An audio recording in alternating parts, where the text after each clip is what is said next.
guys, it's me. Don't look at my hair. It's awful. Don't look at it. I just washed it. I'm waiting for it to dry a little bit to brush it out, because if I leave it like this, sometimes it gets like really nice and fun. I have a very specific reason, not only for wanting to do this and tell these stories, but also why I watch them myself. And that reason is like, I feel that recounting these stories, retelling them, is honoring the victims in them, honoring their memory. I don't feel Garnett, our victim today, was very young. And I feel like we need to keep his memory alive and honor the life he did have and the memory he leaves behind in this world. Not just because of his life that he did have here, the small bit that he had, but also because his passing was preventable. It wasn't necessary. It wasn't natural. And I feel like it's incredibly important to remember that and to honor his memory and the struggles that he went through and the pain that he went through. I feel like, recounting that is in honoring. And that's what I mean to do. I mean to honor his memory, and I don't mean to be insulting or anything like that. So we're going to go ahead and tell this story Stephanie Sue style. I do have to say, Stephanie, I doubt you'll see this, but I'm a big fan now. I found you through the drama, the recent drama that I won't be speaking about, because she wants to move on, and I respect that. So I'm going to let her move on. So, can you see that I can't see anymore? But I've been watching her mukbangs since then. It's hard for me to watch them all the time. I do have an issue with binge eating, so I have to be very careful about mukbangs. But I love watching your mukbangs. I've been watching your vlogs a little bit too, and I love that you do true crime, because I feel you kind of feel the same way. And I just enjoy the way that you do it. I feel like I'm sitting down to dinner with you and talking about a story we both heard about, because some of them I have heard of before, and it's kind of nice to hear you retell it. So I'm kind of hoping to have that same vibe, and I'm not trying to copy, obviously, but just kind of appreciate what she does. I feel like, appreciation and copying are kind of two different things, but anyway, thank you so much for the idea, Stephanie. I love it, and I really hope you take it as respect and, just appreciating what you do. Anyway, so let's get started. I told you our story today is about Garnett and about his mother. I don't even want to name his mother, just because in this entire story you will see that really her only goal is attention. So I don't think it's necessary to name her. I think the only person in this story that matters is Garnett. So that's what we're gonna do, guys, okay? Garnett's mother grew up in Alabama, and she was really into American Girl dolls. She was really into children in general. And when she got of age and she left school, she started in childcare. And from there, she had a child at some point, Garnett. She wasn't married. She wasn't with anybody. She's completely single, but she was very, very, very, very, very happy to have a child, because she's always wanted one. So she gives birth to a beautiful, beautiful boy with blonde hair, and he's gorgeous. But like 2 days later, she brings him into the hospital, and she goes, "Listen, my baby won't eat. He's a failure to survive child." I don't know if you've ever heard that term before, but it's used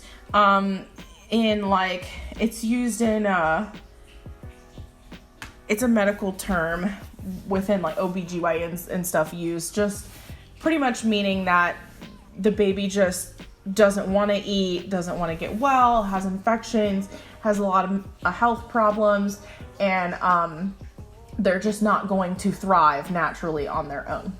That's what a failure to thrive child is. They need medical intervention in which to continue on in life and thrive.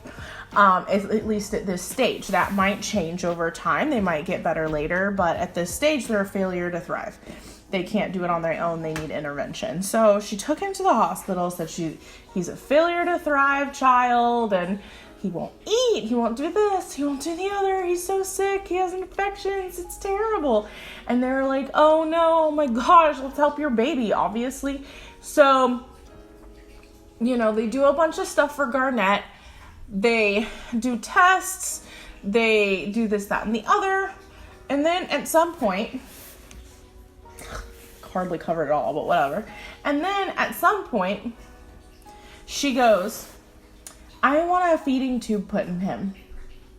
He won't eat. And the problem I have with this story is that the doctors never intervened, but the doctors were like, okay, we'll put a feeding tube in your child. I have no clue why they just simply agreed to that.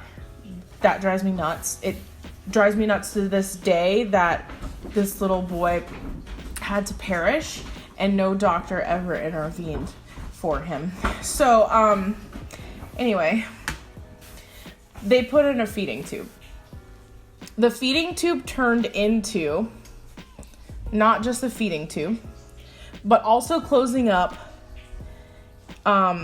his, like, I forget where and how they do it, but they close up a part of, like, your food, you know, your food hole, your esophagus.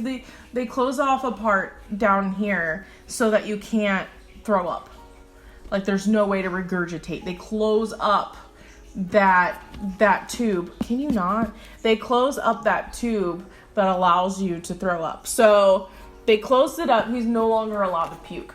This pretty much means that even if he needed to, even if he wanted to, even if he was sick, think about it. You know, everybody's been sick and needed to puke.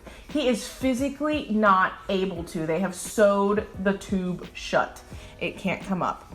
He will only throb in pain and just have to deal with it until it passes, which is the saddest thing ever, to be completely honest. But the doctors didn't want this. The doctors didn't ask for it. Get down. The doctors didn't want it, didn't want to close up and make it so he couldn't puke. The doctors didn't make that decision. Garnett's mother actually asked for it, which is another red flag and another instance in which I feel like Garnett's doctors really failed him. And I'm pretty sure that Garnett's doctors over the years have come out and been like, our bad, we did fail Garnett, you know.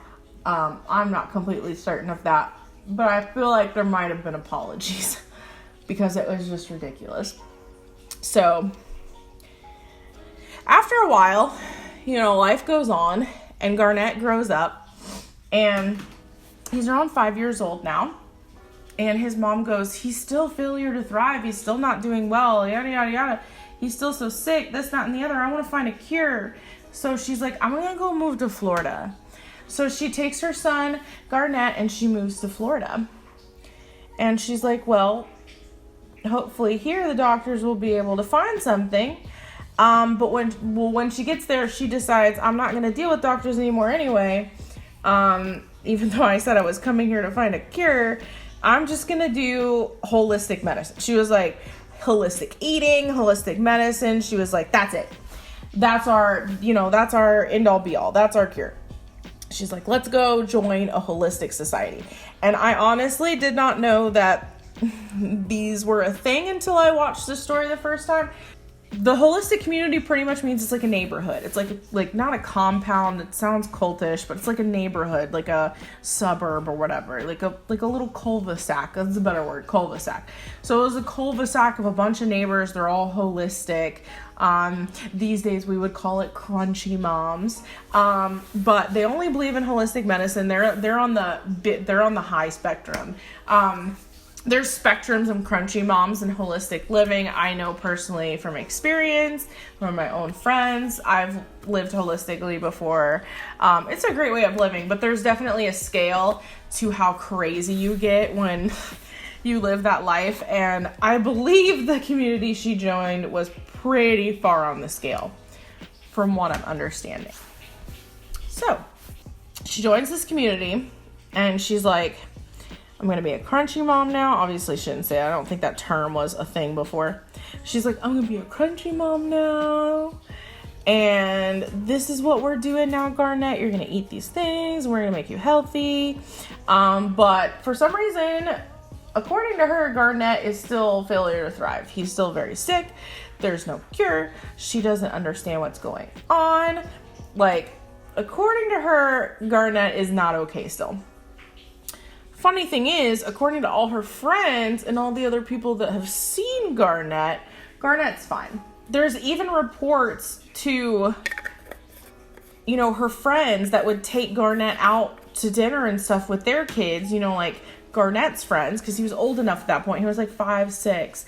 There was reports that those people would say, you know, we took Garnett out with our son to go eat, and Garnett just lapped everything up. He ate the entire plate, and then he went back for seconds and thirds. He's hungry, and he's eating constantly. Okay. And of course, this seems a bit suspicious to people because, you know, Garnett's mother has only been bemoaning and complaining this whole time about Garnett not eating, about him not, you know, thriving, about him not getting infections, doing this and the other. And that's just not the case people are observing when they have Garnett separated from his mother. And then it gets even weirder. Everybody kind of quiets their questions. Everybody's like, you know, what's going on? But they all kind of get quieted after a moment for a very specific reason. Garnett's mother puts out on like a website. I think she has a website for Garnett because of all of his illnesses and stuff. She comes out with a post that Garnett's biological father has just passed. That Garnett's biological father was a police officer in Alabama, and that he had just passed, and that they miss him. Right? Okay, that's her story. So obviously, everybody's like, oh, that's not good. Let's not say anything. Let's not push her. Let's just condole her and continue on. And so they all kind of left her alone at that point. Big mistake. So now, she's even posting things like, it's our first Christmas without Daddy. And when I think about that, like, that really confuses me. That part of this story has always confused me. Because, like, she's always been a single mom. They never say anything about a dad or a husband or a boyfriend or anything. They don't say anything ever about any of her relationships in that way. Which makes me think that she didn't actually have any. You know what I mean? Like, that part always confused me. But we'll get to that in a second. So everybody's quieted by that. This is where we come to the story where it's kind of ramping up now. Now, this whole time she's been living in this holistic community, she's been doing holistic living, right? And it's been working out for her just fine. It's whatever. But the whole time that they've been doing this holistic living, she's still been like complaining that her son is sick and like taking him to doctors and doing this, that, and the other. And you know, like, constantly complaining that something's happening with Garnett.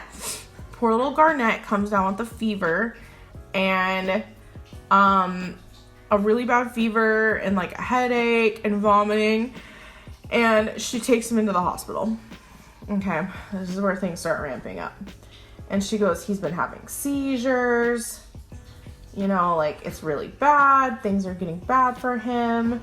You know, please do something. And so they keep him for observation at the hospital, you know, so that they can see what's wrong with him, see if they can observe any seizures. When people have seizures like that, they do like to keep people in the hospital just to make sure that if they have a seizure, they can observe it and see what's happening, maybe see what caused it.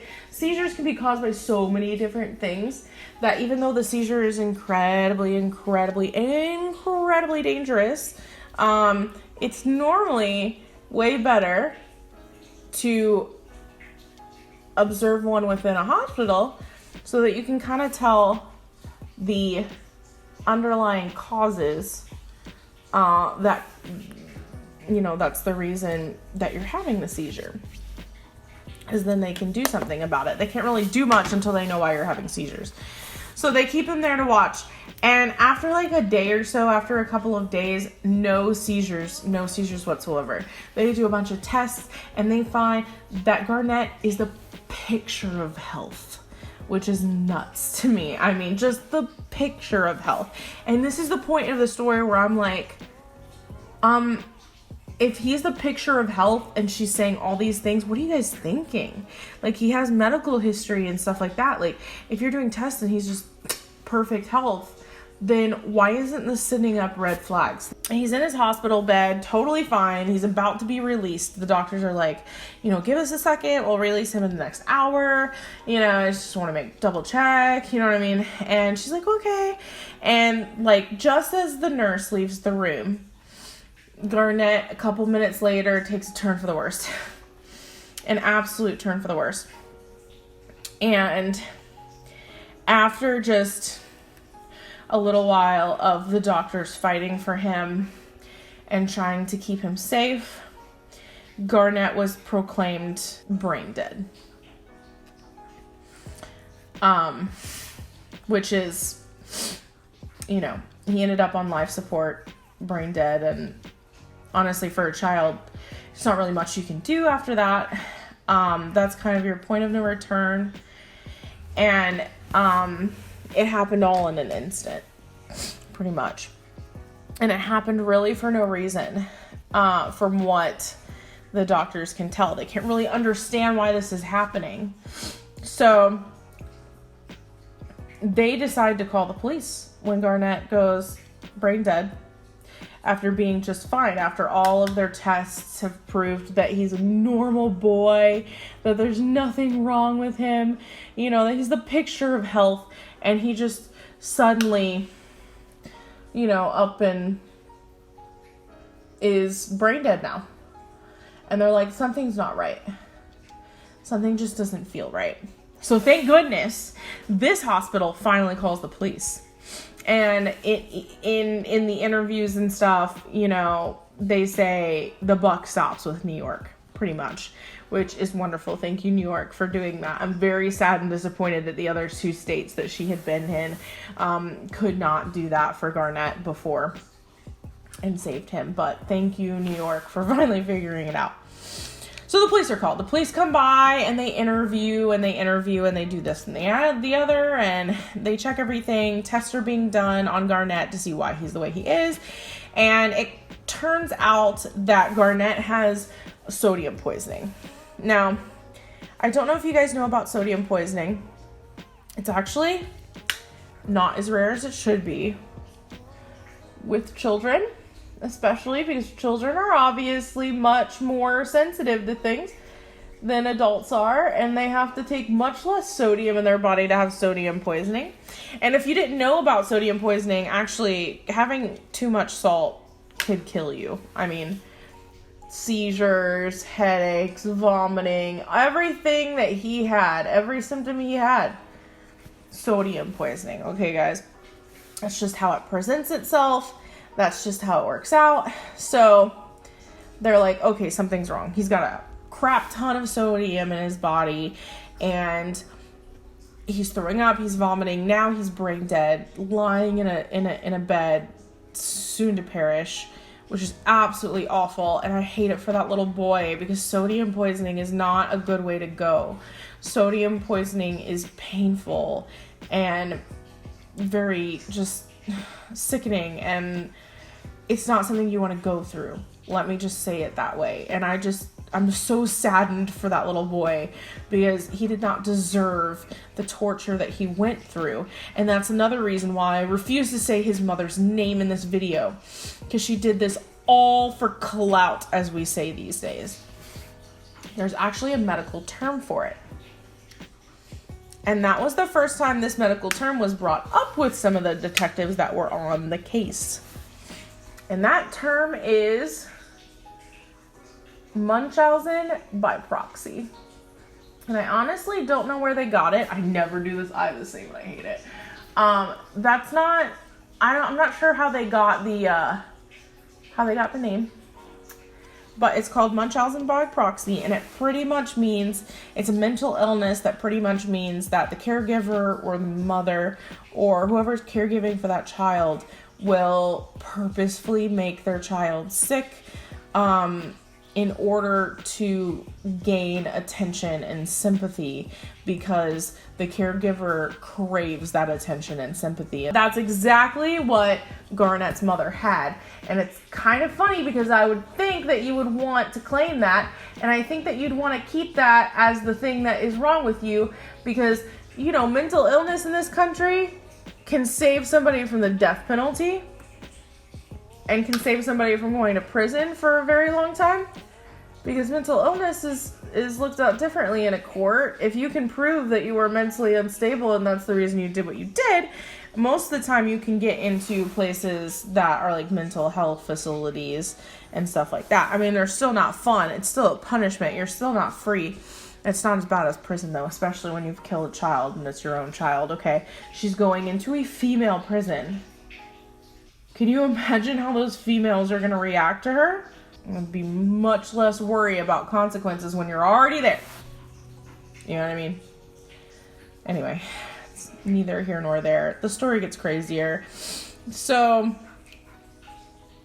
they find out it's sodium poisoning, and they find out about the Munchausen by proxy. I'm probably saying that wrong. And that's when they start doing hardcore investigation. First, they get a warrant for her house.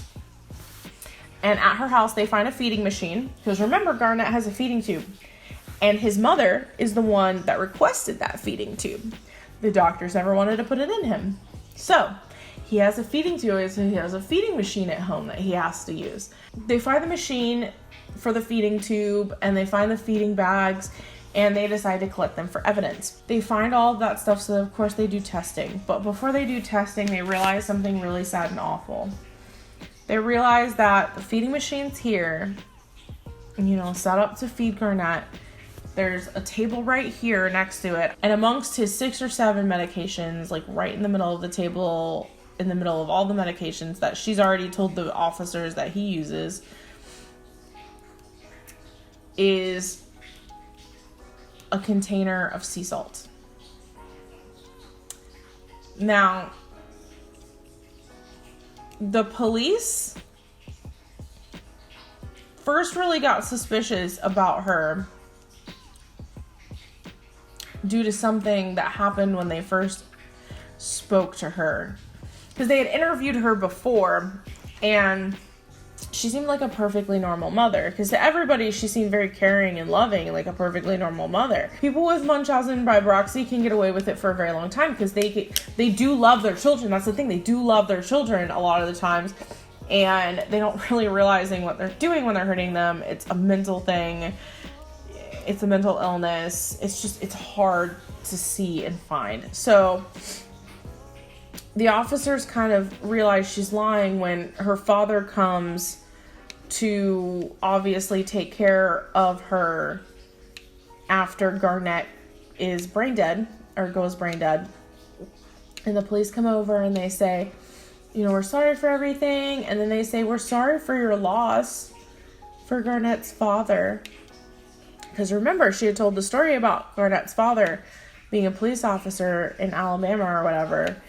And that he had died. And the father goes, who? Who's that? I don't know who that is. The police go, what? What are you talking about? You don't know who that is? And the dad's like, nope, never heard of him before in my life. So the police decide to do some research. Rightfully so. And they find out that the man that she had claimed was Garnett's father was indeed not Garnett's father after all. Not at all. And that not only was he not Garnett's father, he was not dead. He was an officer in Alabama. I mean, he is still, I'm sure. He's an officer in Alabama. He's perfectly alive and well. Perfectly normal. Not Garnett's father. And when they talked to him about it, he goes, yeah, I dated her a couple of times, and I just couldn't stay with her. It was a little weird. right? And they, of course, explain to him his pictures have been used online, you know what I mean? Like, she's been saying all this and this and this, and, like, explaining what's been happening. So at least he has an idea of what's going on. And obviously, I'm sure he's thoroughly appalled. I mean, who wouldn't be? They come back to her, they get the warrant, they find the feeding machine, they find the salt next to the feeding machine. It does not stop there, fam. It does not stop there, sadly. This is when one of Garnett's mother's friends, another mom from the holistic community, calls police. And she says, "Hi, I just wanted to kind of give a tip that Garnett's mother had called me a day or so ago and told me to go to her house to grab the feeding bags from the feeding machine and to dispose of them." She's like, "I just want to tell you, I wasn't going to do it. I just want to tell you because I thought it was really weird." And of course, they're very thankful for that information. As you would be, right? So, they test the feeding tubes, and there is a ridiculous amount of sodium in both feeding bags. What happened is they had found a feeding bag in the feeding machine, but they also found one in the trash. So this is dying, so it might not even work. We might have to anyway. They find 2 feeding bags, both with just ridiculous amount of sodium in it, which is awful. And that's when Garnett's mother's lies all start falling apart. And the truth starts coming out, beach. So, it's just the saddest story, though. I feel so bad for Garnett. He seems like such a sweet, loving boy. Everybody that knew him said only good things about him. Like, the things they say about this little boy is the sweetest. Literally, he was the perfect child. Like, from everything they said, he was literally the perfect child, which is hard to come by, obviously, because, you know, children are children. They're going to be naughty, but he was the perfect child. Like, I just can't. I just don't understand, but anyway, the police end up talking to Garnett's preschool teacher, and thank God for this preschool teacher, guys. Garnett's preschool teacher is a hero. Please, let's just... because she is a hero. And any teacher out there, you keep an eye out, hun, because you might be a hero too. You're all heroes already. But when that time comes, and I know, I was an education major. They are trained. All teachers are trained to watch out, to keep eye out for abuse, for this, for that, for neglect, for the other, because they are the first defense of a child. Because children go to school every day. Your child spends more time with their teacher than they do with you on a regular basis. And so the teacher is normally the first, the first safety measure for a child. So the police talk to the kindergarten teacher, and she's an absolute hero. She tells them, she's also a nurse, which is very interesting. She tells them, she says, "Have you guys not looked at the video footage? He was on an EKG, right?" And they were like, "Yeah, what are you talking about?" And she's like, "It's an EKG. They all have cameras. They're all hooked up with cameras. That's how they work." Which honestly, at this point, I'm wondering why the doctors at the hospital didn't tell her that, or tell them that, because that would have been very useful information earlier, but whatever. They never mentioned it, so that is terrible, but I'm going to live with it. Anyway, I never mentioned it, so, at least it came out eventually, right? So, of course, the police go back and look at the video. The video shows Garnett happy as could be on the bed. His mother gets up, takes him to the bathroom, assuming that he just needs to go to the bathroom. They do not have footage of what happened in the bathroom. He gets back in bed, and it's just night and day. He was bouncing on the bed happy as could be, and then she brings him back to the bed, and all at once, he crashes. And he goes brain dead very quickly. And that video is really sad to see him deteriorate and slowly, pass in a very torturous way. Because the video shows how much pain he's in. The sodium poisoning is awful. It's so much pain. It's so much, it's so much torture. It's very sickening. And I will have to point out, if you remember at the beginning of the story, something very important, a very important detail in the very beginning of the story, is that Garnett's pipe had been closed. Garnett's mother had, remember, the ability for him to throw up taken away. She had it sewn up. Doctors didn't want to do that. She requested it. So he has no ability to throw up. The only way that doctors can save him is by getting him to purge what's in his system, but he can't. He's not physically able to throw up. Her decision to do that to him was his inevitable end. I mean, she also fed him sodium, so obviously that's also, led to his inevitable end. That was the reason for his passing. But at the same time, there was a slight possibility of being able to save him if he had been able to throw up, because he would have thrown up, and it would have helped a lot. But he didn't have that ability. So of course, once police find that out, and once police watch the video, it haunts them. It haunts them all the time. It really does. It haunts them every day, they say. They'll never forget watching that video, and they'll never not be affected by it. But after they saw it, they were determined to do everything in their power to make this mother pay for what she did. Which once again is the reason I'm not even saying her name, because she did all of this because of her Munchausen by proxy. Her son's passing was because she wanted attention. She wanted sympathy and attention from people. She wanted clout. The officers are extremely disturbed that they have just had to watch a 5-year-old pass. And they describe, I don't want to describe all of it, honestly, but he was very sick. He was very tortured, in a lot of pain. He was very sick in his last moments, and shouldn't do anything, shouldn't say anything, shouldn't seem to care. She just sat there. And honestly, just deplorable. She, of course, gets convicted. I mean, this was a close and shut case. It was just so easy. I mean, an open and close. Holy crap, what did that even mean? It was an open and closed case, obviously. I mean, they had video footage of her leading him into a bathroom and then walking back out of said bathroom with a feeding tube and possibly sodium in her hand. They couldn't tell exactly what she had in her hand, so they knew exactly what she did.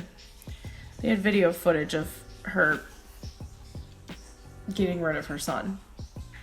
Probably the nicest way I can say it. So, she's of course convicted. And Munchausen by proxy is brought up and used in the case. The funniest part is her lawyers and herself never, ever, ever, ever, ever admitted that she had Munchausen by proxy or anything mentally wrong, which seems silly to me. You would think that if you had some type of mental illness that caused you to do something so heinous, that you would at least, want to fall back on the fact that it wasn't you, it was your mental illness. It's almost like an excuse. I mean, I don't like excuses. I don't like that she's able to have an excuse, but it's an excuse and she didn't want to use it. And I think that's the weirdest thing ever to me, because it's not even an excuse that's false and that won't work. It's an excuse that's real. And it just, I will not ever understand that. That's our story for today. I know it was a downer. It was sad. My makeup's done. This is my everyday look. This is kind of what I do when I'm lazy and I don't want to do anything else. Just kind of some neutrals, some shadow that doesn't even really barely show up, and some face makeup, maybe some really crappy eyeliner, maybe some really crappy mascara, and that's about my day.